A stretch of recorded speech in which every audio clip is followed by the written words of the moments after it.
guys, Celeste of the Silver Cord here, and I'm going to be doing a quick reading for our Libras.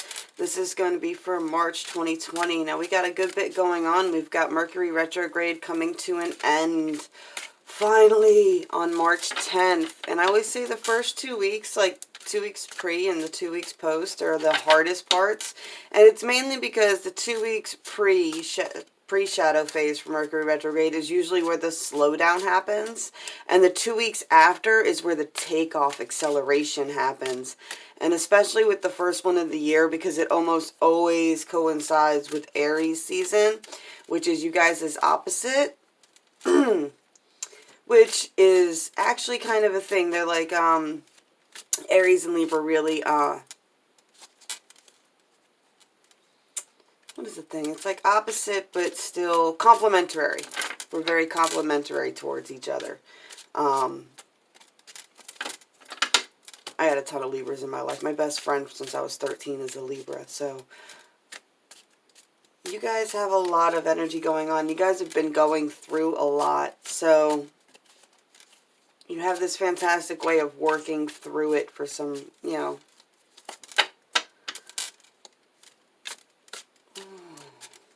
trying to get a feel for the energy that's coming through for you guys. It's not as bubbly as it usually is. It's kind of got me a little off guard.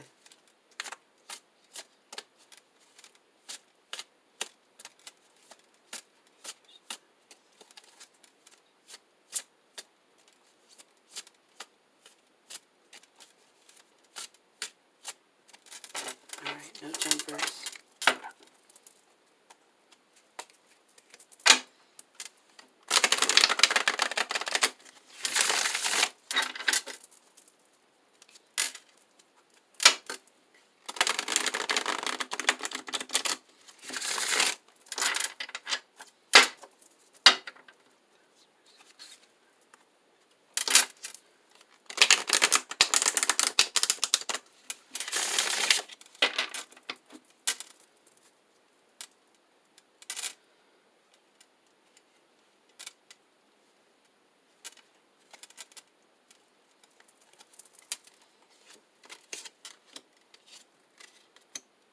Huh. We got your card right there.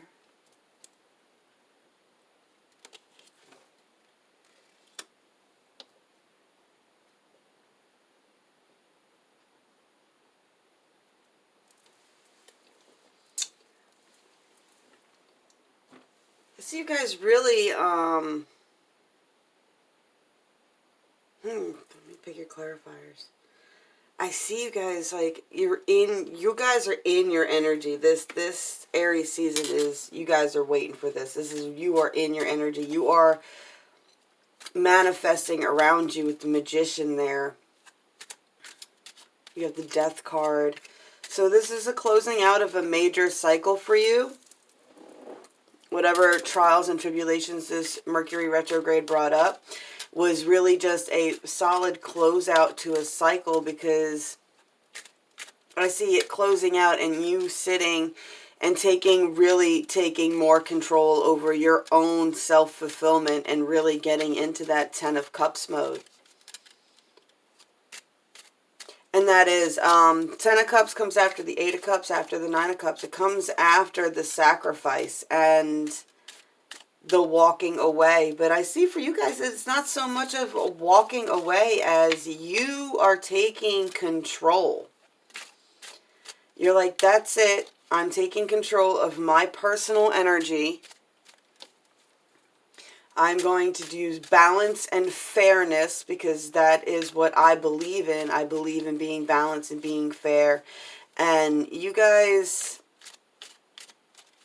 I mean, sometimes your scales get rocked and you guys do some pretty weird stuff. But for the most part, y'all are all about trying to be faithful and loyal and balanced and fair. So I see with the Magician here is you just really manifesting and, you know, I see, like, I want to say like grabbing a tiger by the tail, the way he's holding the snakes up there. just taking control of toxic situations, and instead of just going with the flow and turning a blind eye, now you are taking control over these situations. And with the Death card, you're allowing old cycles to end. You're allowing them to come to an end.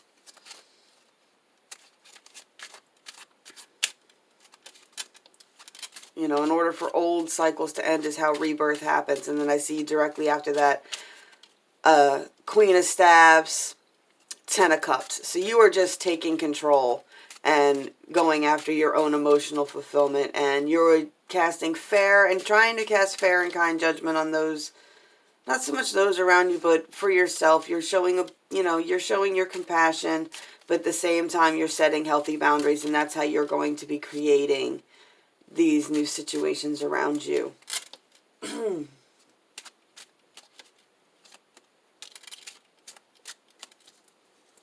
See the undercurrent. Queen of Swords. See, I keep getting the removal of masks here. For you, this is quick thinking, perceptive. You're really seeing things for what they are. Right over your card there, justice, fairness, and you're just accepting. You're like, yeah, okay, so you got masks, I got them too, but instead of going, I just get this big feeling of, instead of going for the flow, going with the flow, which is what y'all usually do, I get a much bigger sense of, yeah, coming down. Not coming down in a bad way, but this is like being up on the balcony and not really just observing life, just being happy to, you know, just stand at the balcony and not take any control and just watch it happen around you.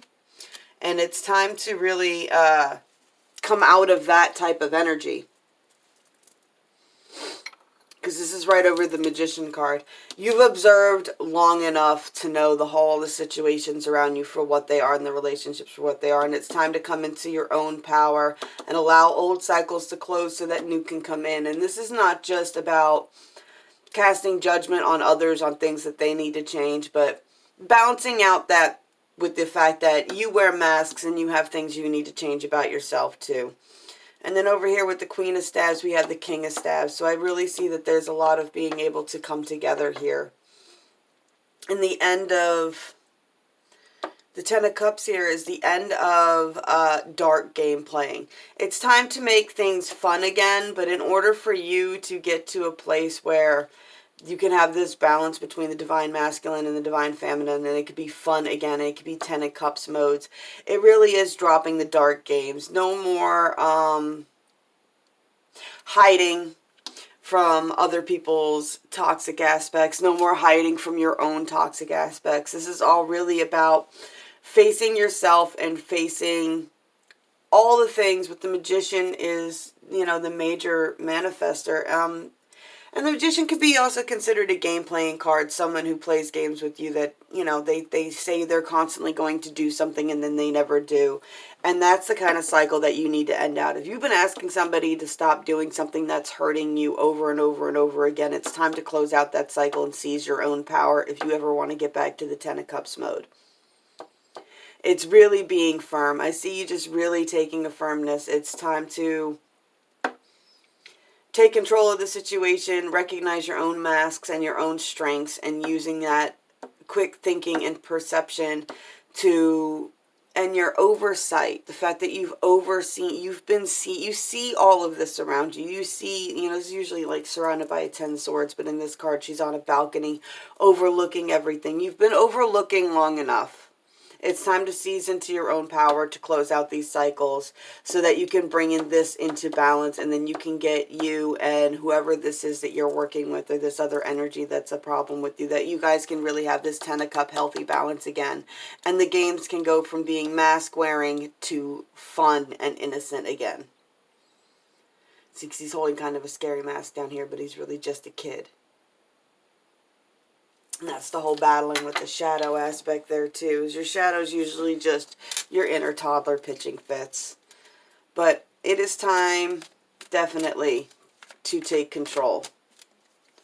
I keep telling everybody, Mercury retrograde ends March 10th. The full moon is on March 9th. That is when there's going to be that pivotal change, March 9th, and then right after that, Mercury goes direct, and then right after that, we go right into Aries fire season, where everybody really likes to kind of take off. It's a lot of exciting, fresh energy. And for you, this is the veiled. The fog's been lifted at this point, with it coming with this card here. It's the veil is lifting, and it's time to start seeing things for what they are and allow this fog and this blinder that you've put up around yourself to really let it go. Stop blinding yourself to things that you know you're blinding yourself to. Stop deluding yourself. That's what's causing all your inner conflict. It's time to see things for as they are. And the new moon and promise. And the new moon promise card isn't just about promises that we've made to other people. This is about promises you made to yourself. And promises that you made.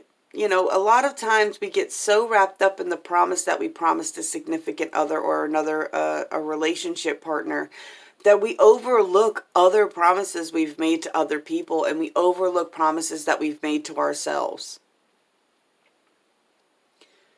You know, like if you have kids in your life and you're starting to realize the illusion or the fantasy of the person that you're dating is not what they said they were, then now it's time to remember that you've made promises to yourself that you're not, you know, you're caring for these other people too, and they are going to be seeing anybody you date as a role model. You need to remember those promises that you made. It's not always about, and a lot of people have a problem of just, it's not always about holding it all together. If it's all just an illusion and there's really just all this crap going on that you keep overlooking the bad, but it's just becoming a bigger and bigger shit pile that you're refusing to clean up. You can't just keep sweeping it under the rug. Sooner or later, you have to stand up and make a firm, solid, and like I said, and in your energy, in the Libra justice energy, balance and fairness is what is going on around you that you have been trying to just go with the flow and overlook and just blind yourself to. How many promises are you breaking to yourself and to those around you by overlooking this? By overlooking these things that you know are problems. So it's time to really, it's time to face them. It's time to lift the fog, lift the veil from over your eyes. Remember what it is you've promised yourself and those around you, and start setting healthy boundaries and creating that around you. All right, Libra, if you like this, please like, share, subscribe, spank the bell to get more notifications. I'll leave the link below to our Facebook group, the Coven, the Silver Cord, where we do more cards and coffee. We do messages to the universe, all that good stuff.